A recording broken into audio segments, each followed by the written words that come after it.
The acquisition cost her exactly $47,000. A pittance.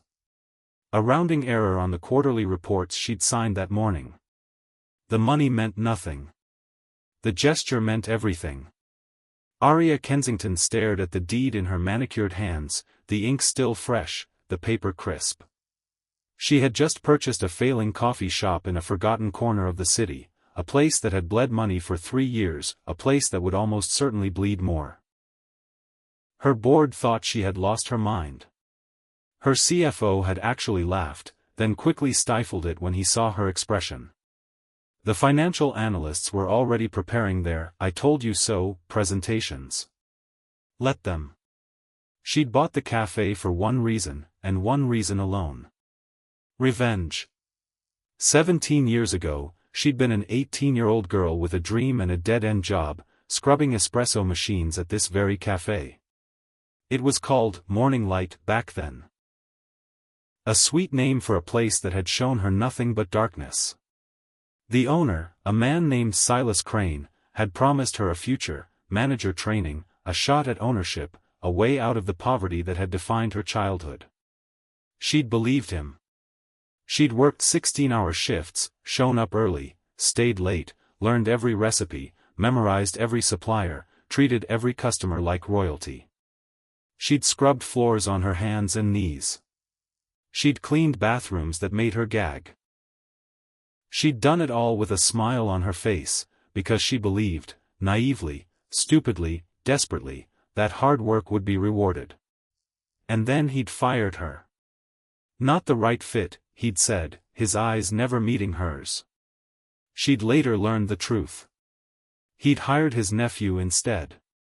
A boy who'd never touched an espresso machine in his life. A boy who'd never worked a day in his life, but who had the right last name. The right connections. The right face. Silas Crane had looked at her. A poor, hungry, desperate girl from the wrong side of town, and decided she was expendable. Aria had walked out of that cafe with nothing but a bruised heart and a burning resolve. She'd promised herself that day, she would never be powerless again. She would never depend on anyone. She would build something so big, so untouchable, that no one could ever take it from her. No one would ever look at her with pity again. No one would ever dismiss her. No one would ever make her feel small. And she had. Kensington Global was a multinational empire spanning 32 countries. She was worth more money than Silas Crane could have dreamed of in 1,000 lifetimes. Her face graced magazine covers. Her name commanded respect in boardrooms across 3 continents. She had become the woman people feared. The woman people admired. The woman people couldn't touch. The woman people whispered about behind her back. The Ice Queen of Kensington Global, the woman with no heart, the woman who'd climbed over bodies to get to the top. And now, she'd bought his cafe. His legacy. His pride. His everything. The irony was almost too delicious to bear. Miss Kensington? Her assistant, Nina, hovered in the doorway of her office. Your driver is waiting. I've also prepared the acquisition file for your review during the drive. Aria glanced at the clock. She'd scheduled a visit to her newest acquisition, a little reconnaissance mission to see what she'd just purchased. Tell him I'll be down in 5 minutes.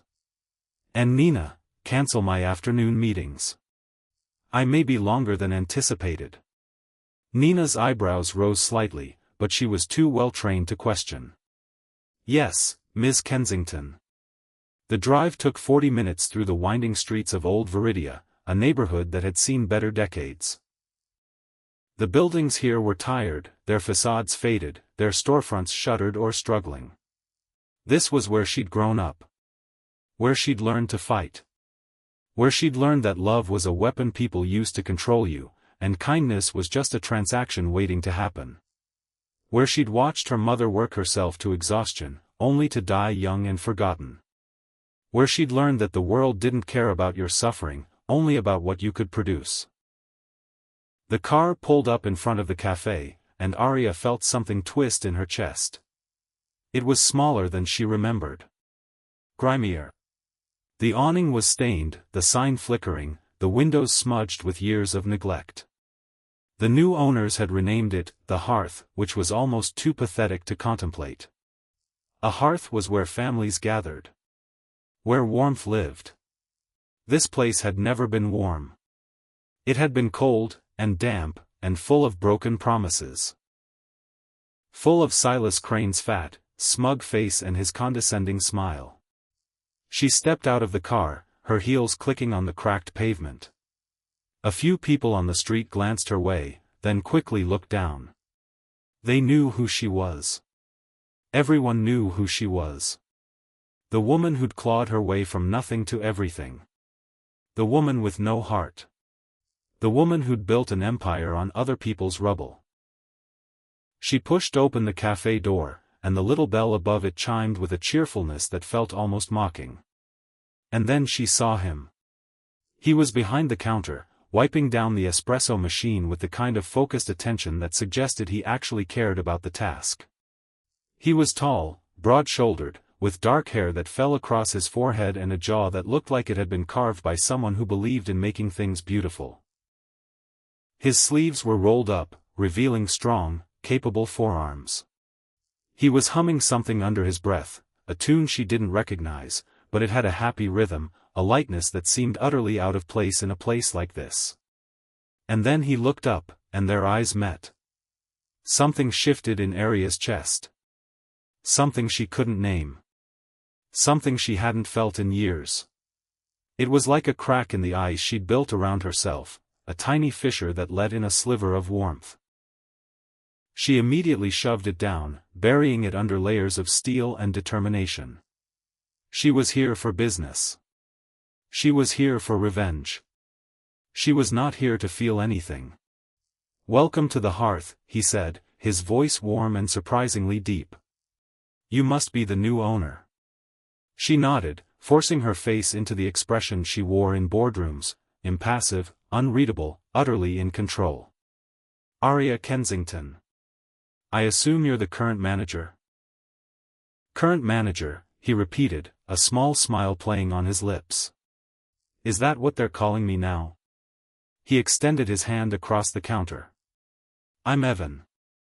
Evan Cole. I own this place. Or I did, until about 10 this morning. Well, technically, I leased it from the previous owner. But I suppose that's all moot now." She took his hand. His grip was warm and firm, and she felt that crack widen just a little more. She pulled away quickly, hiding her discomfort behind a mask of cool professionalism. "The previous owner," she said, her voice carefully neutral. "Silas Crane.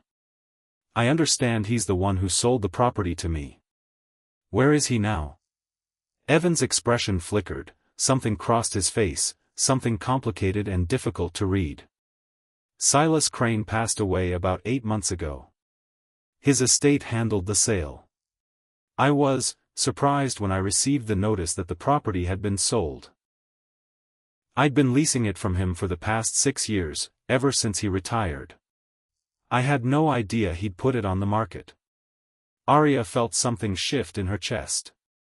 Silas Crane was dead.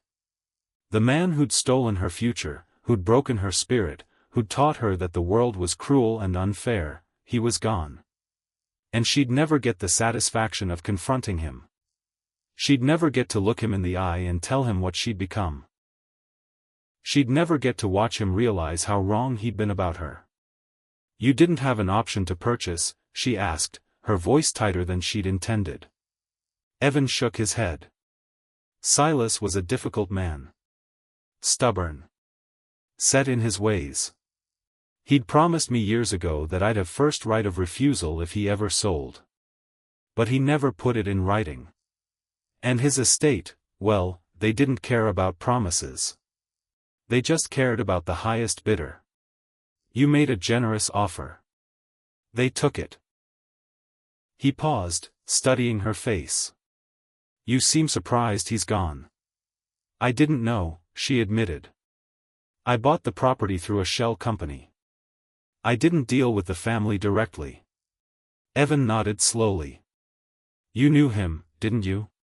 Before. I can see it in your face. Something happened between you and Silas. She looked away, staring at the faded menu board. We had a history. That's all I'll say. He didn't push.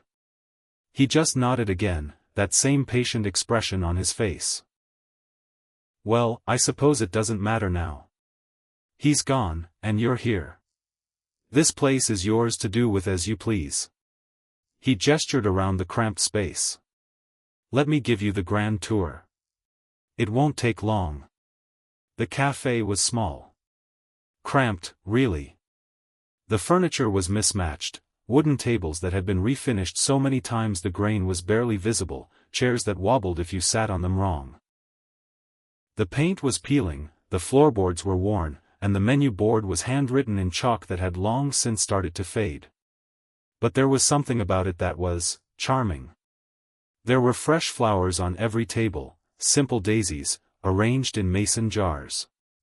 A bookshelf in the corner was crammed with well-loved paperbacks, their spines cracked from use. A child's drawing was taped to the wall behind the counter. A lopsided house with a smiling sun and the words, Daddy's Café, written in wobbly letters. Your daughter? Arya asked, gesturing to the drawing. Evan's face softened, his entire demeanor shifting. My daughter, yes. She's 6.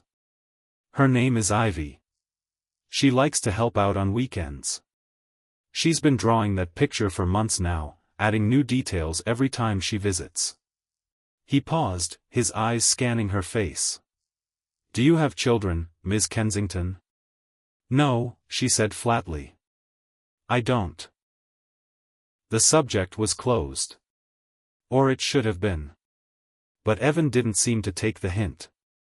You know, this place has been in my family for 3 generations, he said, leading her into the back. Well, that's not quite accurate. My family worked for Silas's family. My grandfather was the first manager here, back when it was just a hole-in-the-wall coffee stand. My father took over after him. I grew up in the apartment upstairs. When my wife passed away, I came back. It was the only place that felt like home. Arya felt that twist in her chest again. Wife. Passed away. The words hit her like a physical blow. She knew what it was like to lose someone. She'd lost her mother when she was 12. She'd lost her father to his own bitterness long before that. She'd lost her childhood to poverty, her innocence to betrayal, and her capacity for trust to a world that had shown her nothing but broken promises. But she didn't say any of that. She was here to assess, not to sympathize. She was the CEO. She was the one with the power. She didn't need to feel anything. Your relationship with Silas Crane, she said, changing the subject. It was more than just landlord and tenant? Evan's expression shuddered slightly. Silas and I had a complicated history. My father worked for him for 30 years. When my father died, Silas took me under his wing. He taught me the business. He was like well, not a father. Not exactly. But he was there. He gave me a chance when I had nothing. When my wife died and I was drowning in grief, he let me come back here. He leased me the cafe for a nominal fee. He told me I could stay as long as I needed. And then. He paused, his jaw tightening. Then, as he got older, he changed. He got bitter. Angry. He started making promises he didn't keep. He started cutting me out of decisions he'd said I'd be part of. When he died, I found out he'd been planning to sell the property for years. He just never told me. He left you with nothing, Arya said quietly. He left me with the cafe, Evan said. At least, for the 6 months I had left on my lease. I thought I'd have time to figure something out. But then the estate sold the property, and now. He shrugged, a gesture of resignation. Well, now I'm at your mercy. Arya studied him. There was no anger in his voice, no bitterness. Just acceptance. He'd been wronged, and he'd accepted it. He'd moved on. He was still here, still fighting, still showing up every day to make coffee for people who probably didn't appreciate how much he'd sacrificed. Why do you do it? She asked. Why do you keep fighting for a place that's clearly failing? He looked at her, his eyes full of something she couldn't name. Because this is all I have, he said simply. This cafe. My daughter. The memories of my wife. The memory of my father.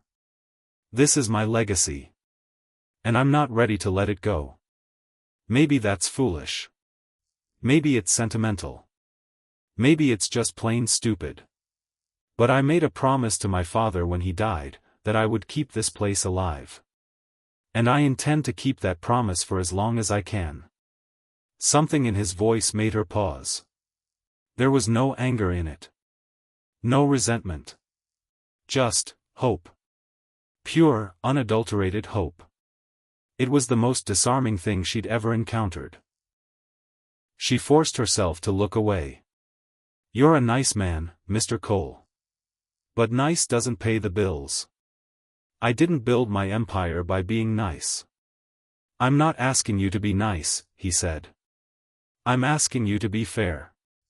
To give me a chance to show you what this place can be. To give me a chance to prove that I'm worth keeping around. I know this place is a mess. I know it's been bleeding money.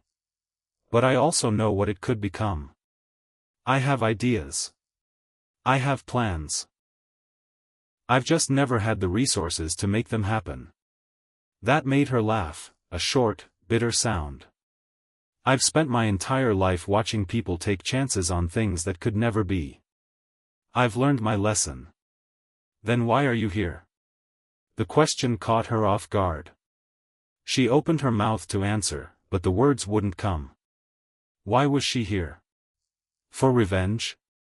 For closure? For some kind of vindication that she'd never actually get? Or was it something else? Something she didn't want to examine too closely? I'm here because I can be, she finally said. I own this place now. I can do whatever I want. He studied her for a long moment, his hazel eyes searching her face. You know, I thought you'd be different, he said quietly.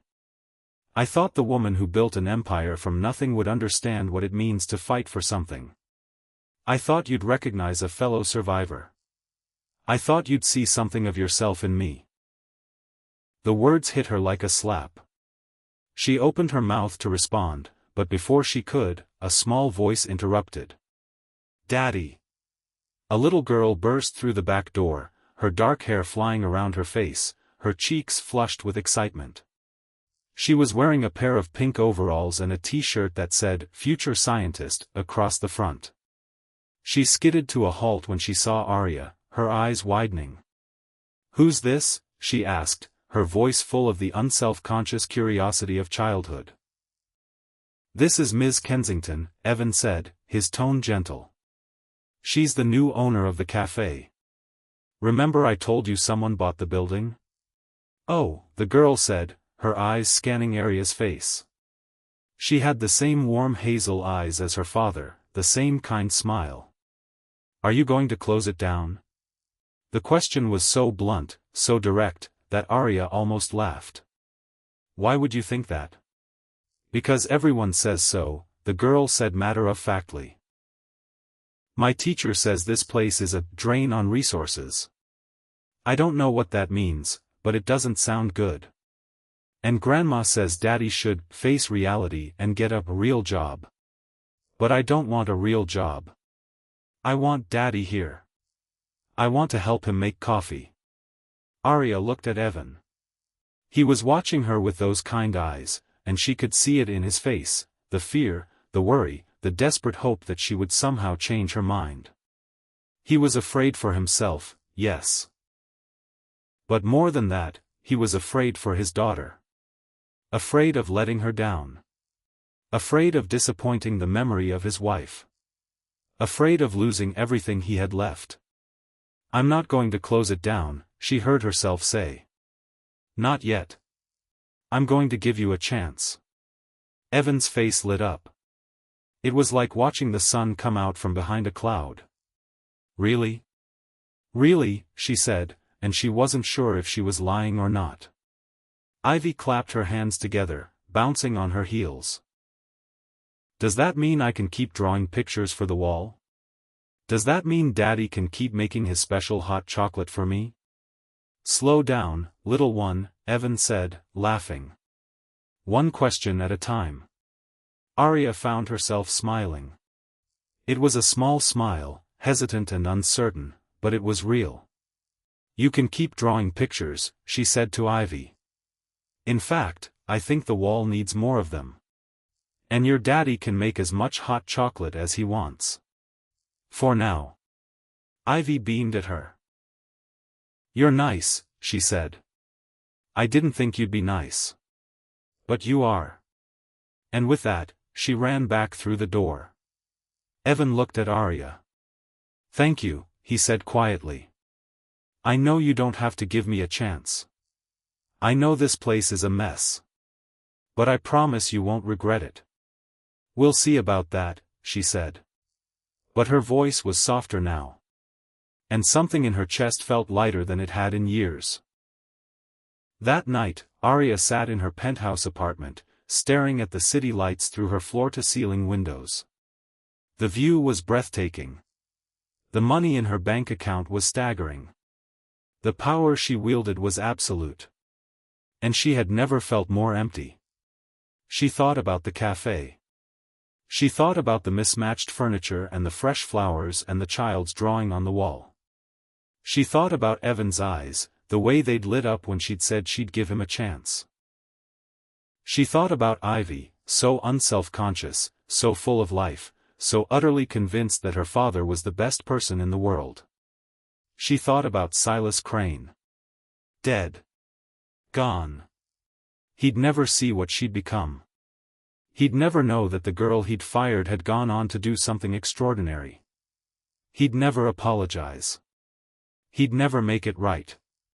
The closure she'd been seeking for 17 years was never going to come. But maybe, she realized, she didn't need it. Maybe the revenge she'd been chasing wasn't about Silas Crane at all. Maybe it was about proving something to herself. Maybe it was about convincing herself that she was strong enough, smart enough, good enough. Maybe it was about filling the void that had been carved out of her heart when she was 18 years old and the world had shown her how cruel it could be. And maybe, just maybe, she'd been looking for the wrong thing all along. For the first time in years, she felt something. It was small. It was fragile. It was terrifying. But it was there. She made a decision. She would go back to the cafe. She would give Evan his chance. And she would see what happened. Over the next few weeks, Arya found herself drawn to the cafe again and again. At first, it was just business, checking the books, assessing the equipment, making lists of what needed to be changed. But then it became something else. She started staying longer. Started talking to Evan about things that had nothing to do with the business. Started playing with Ivy, who had a smile that could warm the coldest heart. She'd bring toys for Ivy. She'd help the girl with her homework. She'd read her stories from the books on the shelf. She'd even let Ivy paint her nails, a disastrous experiment that left Arya's fingers covered in glitter and green polish that took days to wear off. "You know," Evan said one afternoon, handing her a cup of coffee, "you're not what I expected." "What did you expect?" she asked, taking a cautious sip. The coffee was perfect, rich, smooth, with just a hint of chocolate. She'd never had anything like it anywhere else. "Someone cold," he said. "Distant. Someone who looked at people as numbers on a spreadsheet. Someone who didn't care about anything but money. And what do you see now?" He smiled that gentle smile. Someone who's trying very hard to be cold, but isn't quite managing it. Someone who's been hurt so badly that she's forgotten how to let people in. Someone who's desperate for connection but too scared to admit it. She should have been offended. She should have walked out, delivered a scathing retort, and never come back. Instead, she laughed. It was a real laugh, the kind that came from somewhere deep inside her. It surprised her. It surprised him, too. "There," he said, his eyes crinkling. "That's what I wanted to see. That's the real you." "The real me," she repeated, the words tasting strange in her mouth. "I don't know if there's a real me anymore. I've spent so long being what I had to be that I've forgotten who I actually am." "Maybe you need someone to help you remember," he said. Their eyes met, and something passed between them, something that made her heart race and her palms sweat. She looked away, suddenly afraid. "I should go," she said, standing up so quickly she almost knocked over her chair. "Of course," he said, his voice soft. "I'll see you tomorrow?" She nodded, unable to speak. Then she fled. The next day, she didn't go to the cafe. She told herself she was busy. She told herself she had more important things to do. She told herself that a man like Evan Cole was a distraction, a liability, a weakness. She sat in her office, staring at spreadsheets that made no sense. She signed contracts without reading them. She barked orders at her assistants, then apologized, a behavior so uncharacteristic that Nina actually asked if she was feeling ill. But her thoughts kept drifting back to him. She thought about the way he laughed, full and warm. She thought about the way he talked about Ivy, his voice full of love. She thought about the way he'd looked at her, like she was worth seeing, like she was worth knowing. She thought about the way he'd made her feel like she wasn't just a CEO, but a person. A woman. Someone who mattered. And she realized, with a jolt of surprise, that she wanted to see him again. So she did. She went back to the cafe the next day, and the day after that, and the day after that. She stopped pretending it was for business. She stopped pretending she didn't feel something. She stopped pretending she wasn't falling for him. One evening, when Ivy was asleep in the back room and the cafe was empty, Evan walked over to her table and sat down across from her. "Can I ask you something?" he said. "You can ask," she said cautiously. "Whether I'll answer is another question. Why did you buy this place?" She considered lying. She considered deflecting. She considered making up some story about diversification of assets or strategic real estate acquisition. But something about his eyes made her want to tell the truth. "Revenge," she said. "I worked here when I was 18. The owner, Silas Crane, promised me a future and then took it away. He fired me and hired his nephew instead. I bought this place to destroy it. To make him pay for what he did to me. Why haven't you?" She was quiet for a long moment. "Because I can't," she finally said. "Because you're here. Because Ivy is here. Because this place is alive in a way nothing else in my life is. Because you make me feel like maybe I'm alive too. Because I've come to realize that revenge isn't what I needed. What I needed was to let go. What I needed was to move on. What I needed was to find something worth holding on to." He reached across the table and took her hand. His touch was warm and gentle, and she felt tears prick at the corners of her eyes. "You make me feel the same way," he said. "I've been so lonely since my wife died.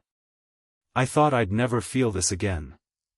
I thought I'd spend the rest of my life just going through the motions, taking care of Ivy, keeping the cafe running. But then you walked through that door, and everything changed. I saw something in you that I hadn't seen in anyone else. I saw someone who understood what it was like to fight. Someone who understood what it was like to lose. Someone who understood what it was like to keep going even when everything felt hopeless." "I'm not what you need," she said, pulling her hand away. I'm broken. I'm cold. I've spent my entire life pushing people away. I've destroyed every relationship I've ever had because I was too scared to let anyone in. I'm a CEO, Evan. I'm not a wife. I'm not a mother. I'm not a partner. You're not broken, he said fiercely. You're the strongest person I've ever met. You've survived things that would have destroyed most people. You've built an empire from nothing. You've clawed your way out of poverty and become one of the most successful women in the world. And you're still standing. That's not broken. That's a miracle. She shook her head, tears spilling down her cheeks. You don't understand. I don't know how to love someone. I don't know how to let someone love me. Then let me teach you, he said. Let me show you what it feels like to be loved. To be cherished. To be wanted. Not for what you have, but for who you are. I see you, Arya. I see the woman behind the CEO. And I love her. I love everything about her. You don't know who I am, she whispered. I know enough, he said. I know you're kind. I know you're strong. I know you're beautiful. I know you make my daughter laugh. I know that when Ivy drew a picture of our family last week, she drew you in it. Because that's what you are to her. That's what you are to me. She couldn't speak. She was crying too hard. Marry me, he said. The words hung in the air between them, heavy and impossible. She stared at him, her heart pounding. Marry you, she repeated. Evan, we've only known each other for a few weeks. I know, he said, smiling through his own tears. I know it's crazy. I know it's fast. But I've never been more sure of anything in my life. You're the one, Arya. You're the one I've been waiting for. The one I didn't even know I was waiting for. You walked into this cafe, and everything changed. The world got brighter. The future got clearer. You can't be serious, she said. I'm a CEO. I've got shareholders and quarterly reports and a board that would have a collective heart attack if I married a cafe owner. Let them have a heart attack, he said. They don't matter. We matter. You matter. Ivy matters. The rest of it is just noise. She closed her eyes, and for a moment, she let herself imagine it. She imagined waking up next to him every morning. She imagined making breakfast for Ivy. She imagined walking her to school and coming home to this cafe, to this man, to this life.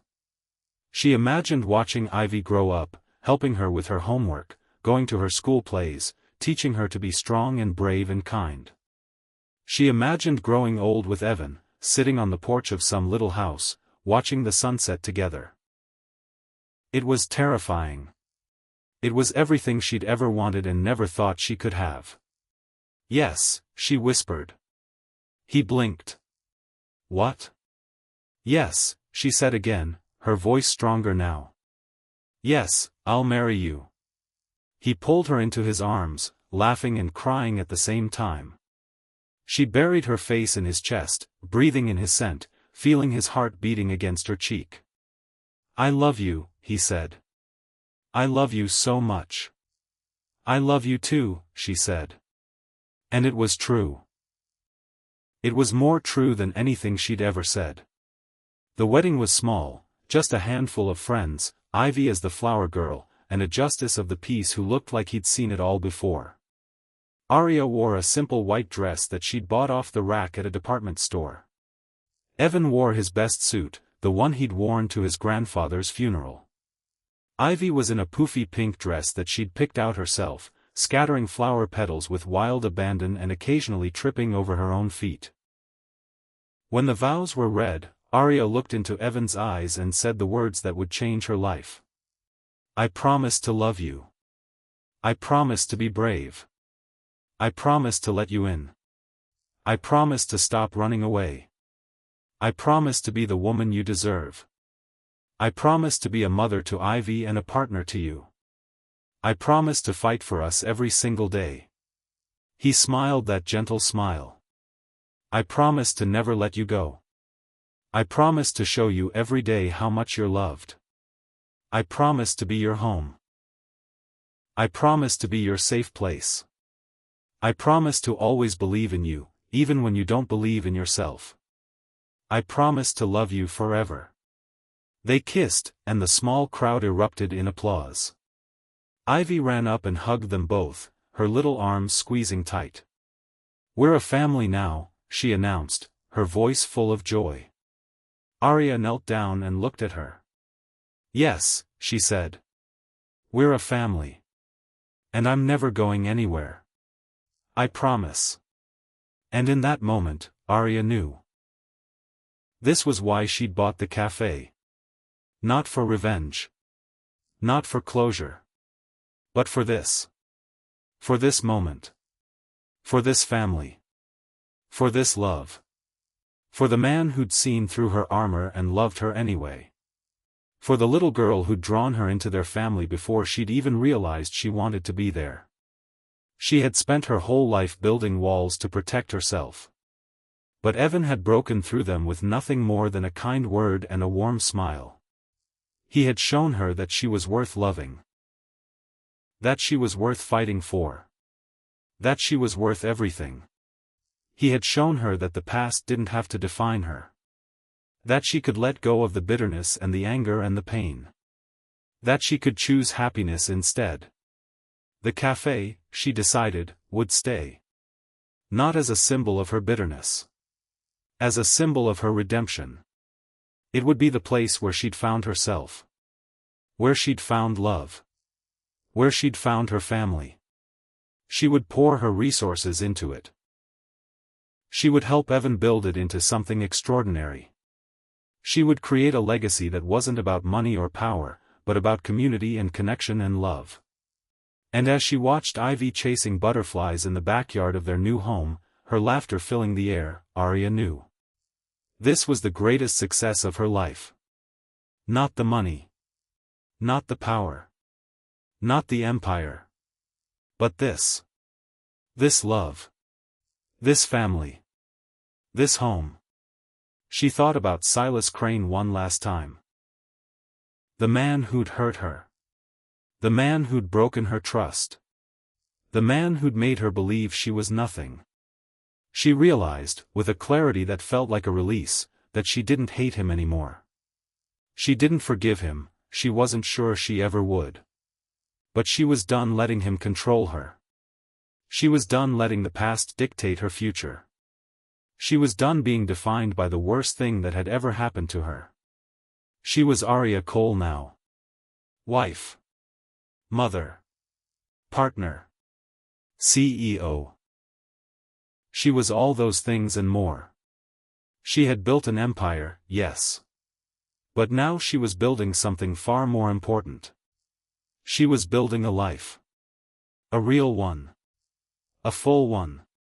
A happy one. And as Evan came up behind her, wrapping his arms around her waist and resting his chin on her shoulder, she leaned back into him and smiled. "I love you," she said. "I love you too," he said. "More than anything. Even more than your cafe?" He laughed, that warm, wonderful laugh. "Even more than my cafe. And that's saying something." She turned in his arms and kissed him, and in that kiss, she felt everything. The pain of the past. The joy of the present. The hope of the future.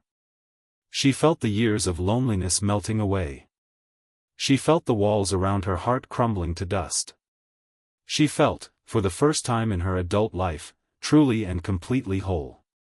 Ivy ran over and wrapped her arms around both their legs. "Group hug," she demanded. They laughed and bent down to embrace her, the three of them tangled together in a mess of arms and laughter and love. And Arya knew, with absolute certainty, that she had finally found what she'd been searching for all along. Not revenge. Not closure. Not vindication. But this impossible, improbable, wonderful family. This love that had come from nowhere and changed everything. This life that she'd never dared to imagine but now couldn't imagine living without. She was Arya Cole. Wife. Mother. CEO. And she was finally, completely, undeniably happy. The cafe, reborn and thriving, became a symbol of second chances. A testament to the power of letting go. A reminder that the best things in life often come when you least expect them. And Arya, the woman who'd once been the ice queen of Kensington Global, became known as something else entirely. The woman who bought a cafe and found a family. The woman who learned to love. The woman who came home.